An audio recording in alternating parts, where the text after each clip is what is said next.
asalaamaaleykum mbokk yi ñu ngi wéy di nemmeeku poussière bu tar boo xam ni daanaka bëri na lool ci biir dëkk bi rawatina bëj gànnaar gi diggu dëkk bi ak li jëm ci boru Ndakaaru loolee nag dana fi desandi daanaka ci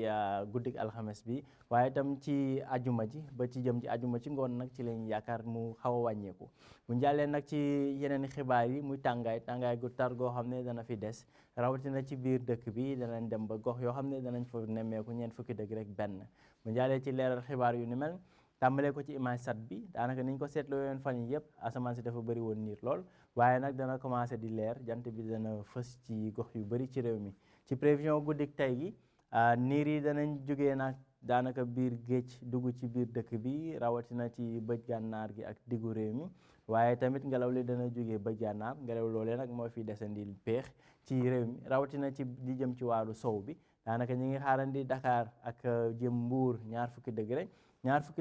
tamit diggante Ndar jëm booru Podor waaye nag buñ jàllee ba ci biir dëkk bi température bi dana fa xaw a yéeg tuuti ni mu fay yéegee nag mooy tax na température tàngaay bi dana fi xaw a des léegi lu ci mel ni booru penku bi rawatina penku bi ñu ngi fi xaarandi ñaar fukki degré ak ñeent ci booru Tamba ak booru Bakel waaye ñaar fukki degré ak juróom benn muy température bi gën a kawe ñu ngi koy xaarandi ci booru Kédougou ëllëg nag ci ajuma ji niñ ko waxee léegi jant bi dana fi fës waaye danañ am yenn niir yoo xam ne dana doxantu ci biir dëkk bi température yi nag dana wéy di kawe ndax ngelaw li nga xam ne moom mooy jóge penku ñi ngi xaarandi daanaka fanweeri degré juróom ñaar ci gox yu bëri ci réew mi rawatina diggu dëkk bi bëj saalum bi ak penku bi fanweeri degré juróom ñaar jëm ba fanweeri degré juróom ñeent ñi ngi koy xaarandi ci gox yooyu le waaye nag pic bi ñi ngi koy amee ci booru Kaffrine ñi ngi fi xaarandi ñeent fukki degré ak benn loolee nag mooy température yu tar yoo xam ne dañ ko nemmeeku ci biir réew mi waaye bu ñu demee nag ba ci sow bi rawatina ni jëm ci booru géej gi ñi fi xaarandi ñaar fukki degré ñeent ci booru Ndakaaru ñaar fukki degré juróom-ñeent diggante Ndar jëm ba boolu Louga daanaka ci ñetti gox yooyu la température yi di xaw a dalee ba tax na tàngaay bi du fa tar noonu mbokk yi nag ci tënk rek